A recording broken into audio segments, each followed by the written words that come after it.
நீங்கள் பார்த்துக் கொண்டிருப்பது AJK டிவியின் புதுவை மாலை.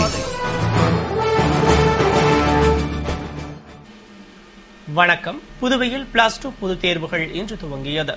புதுவை மற்றும் காரைக்காலில் சுமார் 12,669 மாணவ மாணவிகள் தேர்வு எழுதினர். தமிழகம் மற்றும் புதுவையில் +2 பொதுத் தேர்வுகள் இன்று துவங்கி இம்மாதம் 27ஆம் தேதி வரை நடைபெறுகிறது.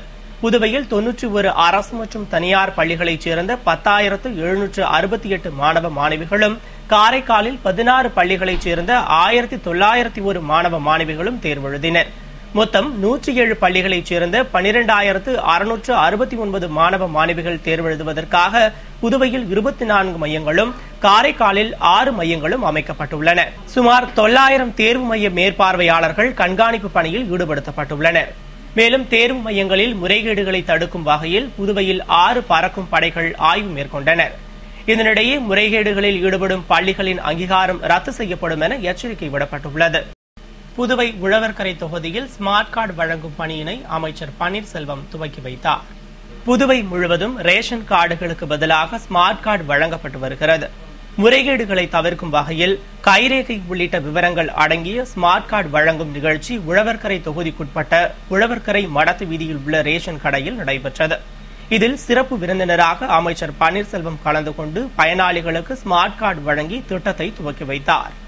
இதனையடுத்து தொகுதி முழுவதும் உள்ள ரேஷன் கடைகளில் ஸ்மார்ட் கார்டு வழங்கப்பட உள்ளது. நிகழ்ச்சியில் ஊர் முக்கிய பிரமுகர்கள், தொகுதி என்ஆர் காங்கிரஸ் பிரமுகர்கள் மற்றும் பயனாளிகள் கலந்து கொண்டனர். +2 பொதுத் தேர்வு துவங்குவதை முன்னிட்டு மாணவர்கள் மணக்குள விநாயகர் கோவிலில் தேர்வினை நன்றாக எழுத வேண்டுமென வேண்டி சிறப்பு பூஜை செய்தனர். புதுவை மற்றும் தமிழகத்தில் +2 பொதுத் தேர்வு துவங்கியது.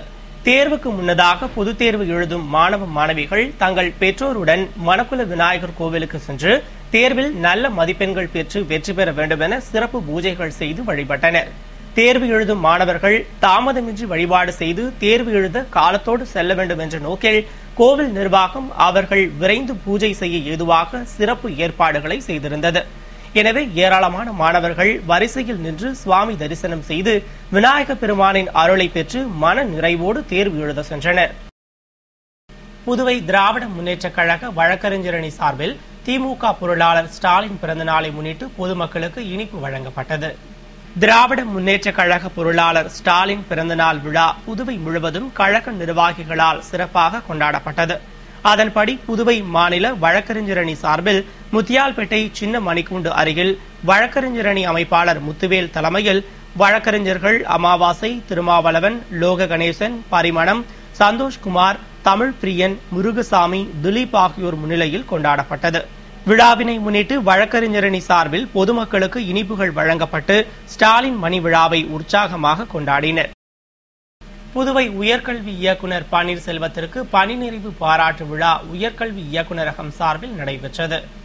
புதுவை மாநிலத்தில் கடந்த 40 ஆண்டுகளாக பல துறைகளில் உயரதிகாரியாக பணிபுரிந்து ஓய்வு பெற்ற உயர்கல்வி மற்றும் தொழில்நுட்ப இயக்குநர் பன்னீர்செல்வத்திற்கு பணி நிறைவு பாராட்டு விழா உயர்கல்வி இயக்குநரகம் சார்பில் நடைபெற்றது. விழாவில் சிறப்பு விருந்தினராக புதுவை பொறியியல் கல்லூரி தலைவர் NSJ ஜெய்பால் பங்கேற்று இயக்குநரை பாராட்டி சிறப்பித்தார். தொடர்ந்து இயக்குநரகத்தின் தனி அதிகாரி மாலதி கலியவரதன், முதுநிலை கணக்கு அதிகாரி ஞான வடிவேலு, இளநிலை கணக்கு அதிகாரி கன்னிகா, பாண்லே மற்றும் பான்பிப் கல்வி நிலைய முதல்வர்கள் வாழ்த்து தெரிவித்து பாராட்டிய விழாவில் சிறப்பு அழைப்பாளராக கதிரகாமம் வட்டார காங்கிரஸ் தலைவர் AKD ஆறுமுகம் பங்கேற்று பாராட்டினார். புதுவை பல்கலைக்கழகத்தில் தேசிய அறிவியல் தின விழாவின் நிறைவு விழா மற்றும் நூல் வெளியீட்டு விழா நடைபெற்றது.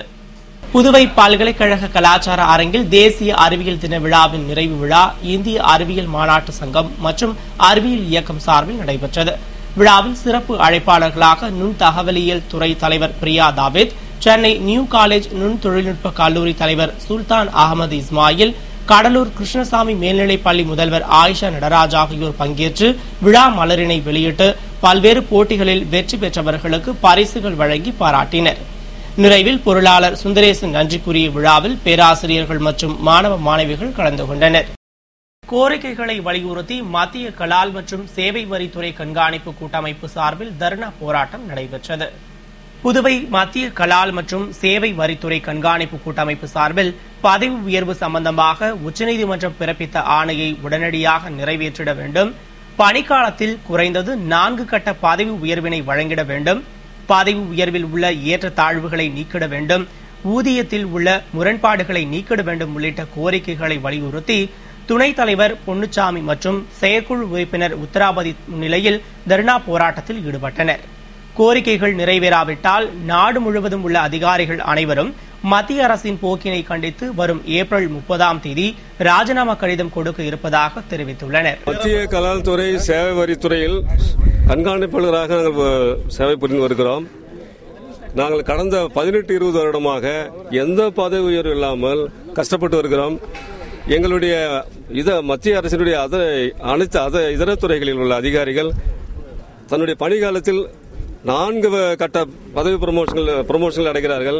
ஆனால் எங்களுடைய அதிகாரிகள் சர்வீஸ் முழுவதும் ஒரே ஒரு ப்ரமோஷன் தான் வாங்குகிறார்கள். அடுத்ததாக எங்களுடைய கஸ்டம்ஸ் கவுண்டர் பார்ட், எங்களுடைய ஜூனியர் ஆபீசர், அவங்க தவறான ப்ரமோஷன் பாலிசியால அவங்களுக்கு ப்ரமோஷன் கொடுத்து எங்களுக்கு அதிகாரியா சென்ட்ரலைசேஷன்ல போட்டு அவங்களுக்கு கீழே ஒர்க் பண்ண வேண்டிய ஒரு துர்ப்பாக்கியமான நிலை இருக்குது. இந்த போராட்டம் நாங்கள் கடந்த 2 வருடமாக நடத்தி வருகிறோம். இந்த போராட்டம் எங்களுடைய 10 அம்ச வலியுறுத்தி 5 கட்ட அளவில் நாங்கள் நடத்தி வருகிறோம். இந்த கோரிக்கைகளை மத்திய அரசாங்கம் தயவு செய்து நிறைவேற்ற வேண்டும்.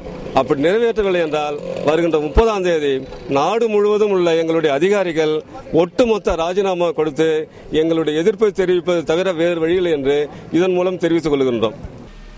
மாற்றுத்திறனாளிகள் எதிர்கொள்ளும் சவால்கள் பற்றிய விழிப்புணர்வு அடங்கிய வீகேர் படவிழா டெல்லி பிரதர்ஹுட் நிறுவனம் சார்பில் புதுவை பல்கலைக்கழகத்தில் இன்று நடைபெற்றது. டெல்லி பிரதர்ஹுட் நிறுவனம் சார்பில் மாற்றுத்திறனாளிகள் உரிமைகள் பற்றிய ஐநாவின் விதிகளை முன்வைத்து உருவாக்கப்பட்ட குறும்படங்களின் தொகுப்பான வீகேர் படவிழா புதுவை பல்கலைக்கழக சமூக பணித்துறை மூலம் நேரு அரங்கில் நடைபெற்றது. சமூக பணித்துறை தலைவர் நளினி வரவேற்க பேராசிரியர் கிருஷ்ணா ஆத்ரேயா வாழ்த்து பேசினார். பிரதர்ஹுட் நிறுவனம் மற்றும் வீகேர் படவிழா நிறுவனர் சதீஷ் கபூர் சிறப்பு விருந்தினராக கலந்து கொண்டு படவிழாவை துவக்கி வைத்தார். இதனையடுத்து பல்கலைக்கழக துணைவேந்தர் சந்திரா கிருஷ்ணமூர்த்தி சிறப்புரையை தொடர்ந்து மாற்றுத்திறனாளிகளின் வளர்ச்சி மற்றும் அவர்களுக்கான மனித உரிமைகளை விளக்கும் கண்ணோட்டத்தில் ஐநாவின் நோக்கங்களை அடிப்படையாக கொண்ட குறும்படங்களும் மாற்றுத்திறனாளிகள் பற்றிய மக்களின் தவறான கண்ணோட்டத்தை சமத்துவம், சமதர்மம் மற்றும் பங்கேற்பு எனும் வழியில் மாற்றும் வகையிலும் உருவாக்கப்பட்ட படங்களும் திரையிடப்பட்டன. சமூக பணித்துறை பேராசிரியர்கள், மாணவ மாணவிகள் பலர் விழாவில் கலந்து கொண்டனர். நாளையும் இப்பட விழா நடைபெறவுள்ளது. சுவாமி விவேகானந்தரின் 150ஆம் ஆண்டு ஜெயந்தி விழாவினை முன்னிட்டு புதுவை வந்துள்ள விவேகானந்தர் ரதத்தை முன்னாள் சட்டமன்ற உறுப்பினர் ஜெயமூர்த்தி மலர்தூவி வரவேற்றார்.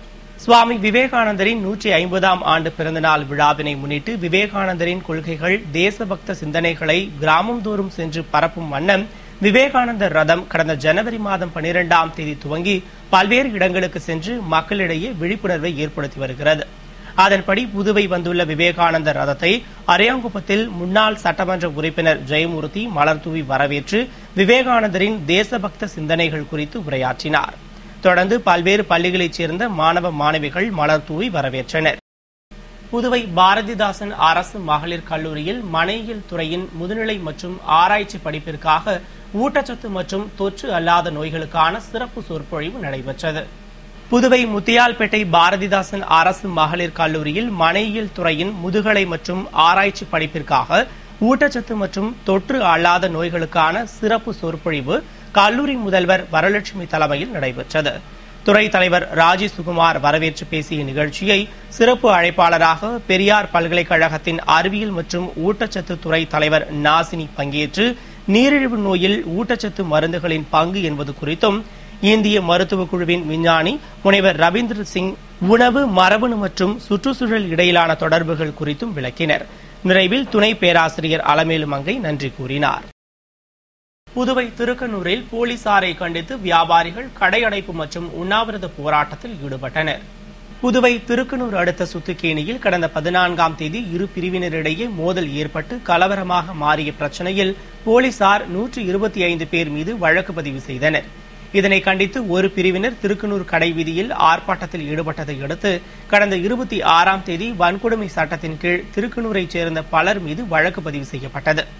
இதனை கண்டித்து திருக்கனூர் கடை வீதியில் உள்ள பெட்ரோல் பங்க் உள்ளிட்ட அனைத்து கடைகளையும் மூடிவிட்டு கடை உரிமையாளர்கள் மற்றும் முக்கிய பிரமுகர்கள் கடை வீதியில் பந்தல் அமைத்து உண்ணாவிரதம் மேற்கொண்டனர். இதனால் மக்களின் இயல்பு வாழ்க்கை பாதித்தது. இதுகுறித்து தகவல் அறிந்த SSP பர்வேஸ் அகமது திருக்கனூர் காவல் நிலையத்திற்கு சென்று இன்ஸ்பெக்டர் ஜிந்தா கோதண்டராமனிடம் கடை அடைப்பு குறித்து கேட்டறிந்தார். போராட்டம் காரணமாக அங்கு பதற்றம் நிலவுவதால் போலீசார் பாதுகாப்பு பணியில் குவிக்கப்பட்டுள்ளனர். புதுவை காஞ்சமா முனிவர் பட்ட மேற்படிப்பு மையத்தில் மத்திய பட்ஜெட் 2013-2014 என்ற தலைப்பில் கலந்துரையாடல் நிகழ்ச்சி நடைபெற்றது. மக்களவையில் மத்திய நிதி அமைச்சர் ப. சிதம்பரம் பட்ஜெட் தாக்கல் செய்யப்பட்டதை அடுத்து லாஸ்பேட்டை காஞ்சமா முனிவர் பட்ட மேற்படிப்பு மையத்தில் பொருளாதாரத்துறை சார்பில் மத்திய பட்ஜெட் 2013-2014 என்ற தலைப்பில் கலந்துரையாடல் நிகழ்ச்சி நடைபெற்றது. பொருளியல் துறை தலைவர் மோகனம் தலைமையில் நடந்த நிகழ்ச்சியில் பல்கலைக்கழக வணிகவியல் துறை தலைவர் பேராசிரியர் வேல்முருகன் சிறப்பு விருந்தினராக கலந்து கொண்டு பட்ஜெட் குறித்து விளக்கம் அளித்தார். மேலும் மாணவ மாணவிகளின் கேள்விகளுக்கும் பதிலளித்தார். நிகழ்ச்சியில் மையத்தின் முன்னாள் இயக்குநர் உமா, பேராசிரியர் பிரமோத்குமார் மற்றும் பொருளியல் துறை மாணவ மாணவிகள் கலந்து கொண்டனர். புதுவை வில்லியனூர் அரசு ஆண்கள் துவக்கப் பள்ளியில் ஆசிரியர்களுக்கான கட்டுரை போட்டி விவேகானந்தர் பிறந்தநாள் விழாக்குழு மற்றும் கல்வித்துறை சார்பில் நடைபெற்றது. புதுவை வில்லியனூர் அரசு ஆண்கள் துவக்கப் பள்ளியில் விவேகானந்தர் 150வது ஆண்டு பிறந்தநாள் விழாக்குழு மற்றும் கல்வித்துறை 5வது வட்டம் சார்பில் ஆசிரியர்களுக்கான கட்டுரை போட்டி நடத்தப்பட்டு அதற்கான பரிசளிப்பு விழா தலைமை ஆசிரியர் தண்டபாணி தலைமையில் பள்ளி துணை ஆய்வாளர் மீனாட்சி சுந்தரம் முன்னிலையில் நடைபெற்றது.